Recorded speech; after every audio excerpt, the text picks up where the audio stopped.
Hi friends, ఎలా ఉన్నారు? ఓంకారం కార్యక్రమానికి స్వాగతం. ఈరోజు అనగా 16/5/2024 శ్రీ క్రోధినామ సంవత్సర ఉత్తరాయణ వసంత ఋతు వైశాఖ మాస శుక్లపక్ష. ఈరోజు గురువారం, అష్టమి, తదుపరి నవమి. ఈరోజు మకా నక్షత్రం. ఈరోజు గురూజీ గారు మనకి తెలియజేసిన యోగక్షేమం, ఆయుర్క్షేమం, ఈరోజు జపించవలసిన మంత్రం, అలాగే ఈరోజు ఉదయం ఆచరించవలసిన పూజతో పాటుగా అన్ని విషయాలు కూడా మంచి మాటతో పాటుగా అన్నీ తెలియజేస్తాను. జాగ్రత్తగా వినండి. చెప్పిన పరిహారాలను కూడా చక్కగా పాటించండి. ఈరోజు మకా నక్షత్రం ఉంది. మకా నక్షత్రం అంటే మహానక్షత్రాల్లో ఒక నక్షత్రం. ఈ మకా నక్షత్రంకి అధిపతి పితృదేవతలు.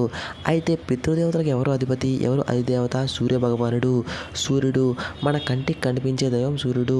ప్రతి ఒక్కరికి, జీవరాశులకి మనం ఆహారం తయారు చేసుకోవడానికి, ఆహారం ఉత్పన్నం అవ్వడానికి, ప్రతిదానికి వర్షాలు పడడంతో సహా అన్నింటికి కూడా కారణం సూర్య భగవంతుడు.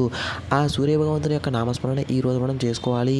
పితృదేవతల యొక్క అనుగ్రహం మనకి ఉండాలంటే సూర్యదేవుని యొక్క అనుగ్రహం మనకి ఉండాలి.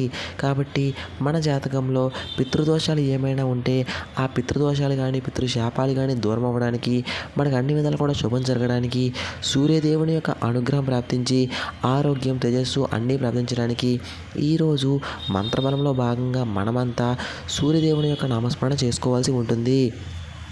కాబట్టి ఈరోజు మంత్రబలంలో భాగంగా మంత్రం ఏమిటి అంటే ఓం సూర్యదేవాయ నమః, ఓం సూర్యదేవాయ నమః, ఓం సూర్యదేవాయ నమః అనే ఈ మంత్రాన్ని ఈరోజు పిల్లలు, పెద్దలు అందరూ కూడా ఎన్నిసార్లు వీలైతే అన్నిసార్లు జపం చేసుకోవాలి. వీలైన వాళ్ళందరూ కూడా మంత్రాన్ని ఇప్పుడు మీ స్క్రీన్పై గురూజీ కనిపిస్తున్నట్టుగా ధ్యాన ముద్రలో కూర్చొని 108 సార్లు జపం చేసుకోవడం వలన ఆ మంత్రశక్తి యొక్క పూర్తి ప్రభావం అనేది మనపై చూపిస్తుంది.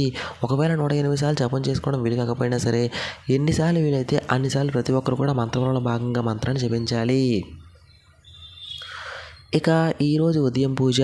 ఈరోజు ఉదయం పూజలో భాగంగా మనం పూజ దేనికోసం చేసుకోవాలంటే, మనకి ప్రభుత్వ ఉద్యోగం ప్రాప్తించాలన్నా, ఉద్యోగం లేని వారికి ఉద్యోగం ప్రాప్తించాలన్నా, లేదా మనకి ఏ ఉద్యోగం అయితే కావాలనుకుంటున్నామో, మనకు కోరిన ఉద్యోగం ఏదైతే ఉంటుందో అందులో మనకి ఉద్యోగం రావడానికి, ఉద్యోగంలో ప్రమోషన్స్ రావడానికి, అన్ని విధాల ఉద్యోగం సంబంధించి మనకి అనుకూలంగా జరగడానికి మనం గురుదేవుని పూజించాల్సి ఉంటుంది.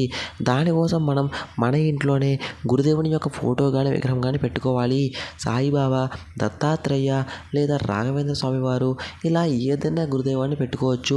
చక్కగా గురుదేవాన్ని స్థాపించి గురుదేవుని ముందు ఆ కొబ్బరికాయని కొట్టి, ఇప్పుడు ఆ కొబ్బరికి ఒక చెప్ప తీసుకోండి. ఒక చెప్పులో మనం చక్కగా నెయ్యి వేసి, అందులో నెయ్యి ఒత్తులు పెట్టి, అంటే నెయ్యి వేసి ఒత్తు వేసి దీపం వెలిగించాలి. అలా గురువు ముందు కొబ్బరి చెప్పులో మనం అంటే కొబ్బరికాయ కొట్టి ఆ కొబ్బరికాయలో డైరెక్ట్గా నెయ్యి వేసి దీపం వెలిగించవచ్చు. అలా వెలిగించి గురుపాదక స్తోత్రం కానీ, దత్త చాలీసా కానీ, గురువు యొక్క నామస్మరణ కానీ చేసుకోవడం వలన తప్పకుండా మనం ఉద్యోగం సంకల్పం చేసుకుంటే, మనం సంకల్పం చేసుకున్న ఆ ఉద్యోగానికి సంబంధించింది ఏదైతే ఉంటుందో అది తప్పకుండా త్వరలో నెరవేరుతుంది. ప్రతి ఒక్కరూ కూడా ఈరోజు ఉద్యోగానికి సంబంధించి గురుదైవాన్ని ఈరోజు ఉదయం ఈ విధంగా పూజ చేసుకోండి. ఇక ఈరోజు మంచి మాట. ఈరోజు మంచి మాటలో భాగంగా గురూజీ గారు మనకు తెలియజేసిన విషయాలు ఏంటి అంటే, మనం చాలామంది ఇంట్లో వాస్తుదోషాలు ఉన్నాయి, అందుకే మాకు అభివృద్ధి అవ్వడం లేదు. ఇంట్లో వాస్తుదోషాలు ఉన్నాయి, అందుకే ఇంట్లో మా మధ్య ఎప్పుడు కుటుంబ సభ్యుల మధ్య మనశ్శాంతి లేకుండా గొడవలు జరుగుతూ ఉన్నాయి. ఎప్పుడు మానసిక ప్రశాంతం అనేది ఉండడం లేదు. ఎప్పుడు గొడవలు, కోపాలు, ద్వేషాలు ఇంట్లో ఎక్కువైపోతున్నాయి. వీటన్నింటికి కారణం వాస్తుదోషాలు మాత్రమే అని చాలామంది చెప్పుకుంటూ ఉంటారు, అంటూ ఉంటారు. ఈ ఇంటికి వచ్చిన తర్వాత ఇలా అయిపోయిందని కానీ, లేదా మనం మామూలుగా ఉన్నా సరే ఈ ఇంటి వల్లే ఇలా అవుతుందని అనుకుంటూ ఉంటారు. నిజానికి గురువుజీ మనం చెప్తున్న విషయం ఏంటంటే, ఇంట్లో వాస్తుదోషాలు చూసే కంటే ముందు మనలో వాస్తవికత ఏదైతే ఉంటుందో అది తెలుసుకోవాలి. నిజాన్ని తెలుసుకోవాలి. ప్రతిదాన్ని యాక్సెప్ట్ చేయగలగాలి. యాక్సెప్ట్ చేస్తూ తప్పులను సరిదిద్దుకొని ముందుకు వెళ్తూ ఉండాలి.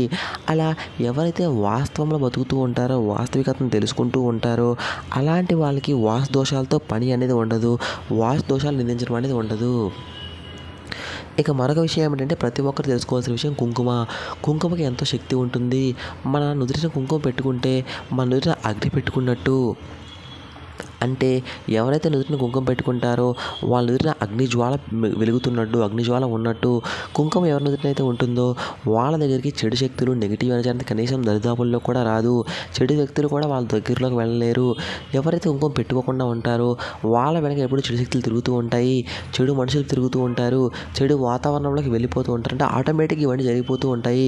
కుంకుమ నుదుటిన ఉంటే ఏ చెడు జరగదు, కుంకుమ లేకపోతే చెడు మనుషులు పరిచయం అవ్వడం, ప్రతి ఒక్కరు కూడా మోసం చేస్తారని మనం అనుకుంటూ ఉండడం, ఇవన్నీ కారణం ఏంటంటే కుంకుమ పెట్టుకోకపోవడం వలన, చెడు వ్యక్తులు మనకు సహవాసం చేయడం వలన అలాంటి మోసపోవడాలు వంటివి జరుగుతూ ఉంటాయి. కుంకుమ నుదుటిన పెట్టుకోండి, ఎటువంటి చెడు జరగదు. పిల్లలకు కూడా కుంకుమ నుదుటిన పెట్టండి. అందంగా రెడీ చేసాము, మంచి బట్టలు వేసాము, మంచి క్రీమ్స్ రాసేసుకున్నామంటే కాదు. ఈ నుదుటిన కుంకుమ పెట్టడం అనేది మనకి రక్షణలా నిలుస్తుంది. ఇదేదో అందం కోసం కాదు, ఒక గౌరవం కోసం కాదు, రక్షణ కోసం. రక్షణ కోసం కుంకుమ పెట్టుకోవాలి. ఈ రోజుల్లో ఎంతమంది కుంకుమ పెట్టుకుంటున్నారు, గంధం పెట్టుకుంటున్నారు, విభూతి పెట్టుకుంటున్నారు, పెట్టుకోవడం లేదు. కాబట్టి మనం మన సనాతన ధర్మాన్ని గౌరవించి కుంకుమని ఎప్పుడైతే మనం నుదుటిన పెట్టుకుంటామో అది ఎప్పుడు కూడా మన తోటే ఉండి మనకి అద్భుతమైన రక్షణలా పనిచేస్తుంది. ఇక వాస్తు పరిష్కారంలో భాగంగా గురూజీ చెప్పింది ఏంటంటే ఇల్లు శుభ్రత. ఇల్లు శుభ్రంగా ఉండడం అనేది అన్నింటికంటే ఎంతో ముఖ్యమైన విషయం. ఇంట్లో చిన్న చిన్న వాస్తు దోషాలు ఉన్నా సరే వాటికంటే ఎంతో ముఖ్యమైనది ఇంట్లో శుభ్రత. ఇల్లు మాత్రం 100% మనం వాస్తు దోషాలు లేకుండా కట్టినా సరే ఇల్లు శుభ్రంగా ఉండకపోతే ఆ ఇంట్లో వాస్తు దోషాలు పెరుగుతాయి, నెగిటివ్ ఎనర్జీ పెరుగుతుంది, గొడవలు, కోపాలు అన్నీ పెరుగుతాయి. లక్ష్మీ ఆకర్షణ కూడా ఇల్లు శుభ్రంగా లేకపోతే ఉండదు. ఇల్లు శుభ్రంగా ఉంటే లక్ష్మీ ఆకర్షణ కూడా జరుగుతుంది. కాబట్టి ఇది ఎంతో ముఖ్యమైనది. ఈ విషయాన్ని అందరూ గుర్తుపెట్టుకోవాలని గురూజీ రమణ చెప్పారు. ఇక ఈరోజు యోగక్షేమంలో భాగంగా సాయంత్రం మేడి చెట్టు ఆకులు ఎక్కడైనా ఉంటే తెచ్చుకోండి. 2 మేడి చెట్టు ఆకులు తెచ్చుకోవాలి. ఇప్పుడు ఆ మేడి చెట్టు ఆకులు మన ఇంటి దేవుని గదిలో గణపతి ముందు పెట్టి వాటిపై మట్టి ప్రమిదలు కానీ మామూలు ప్రమిదలు కానీ పెట్టి నూనె వేసి దీపాలు వెలిగించాలి.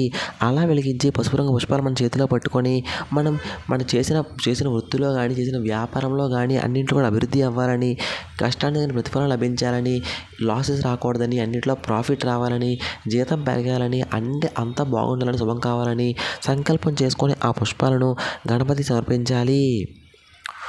ఇది ఫ్రెండ్స్ ఈరోజు వీడియోకి సంబంధించి ఏమైనా డౌట్స్ ఉన్నట్టయితే కింద కామెంట్ సెక్షన్లో అడగండి.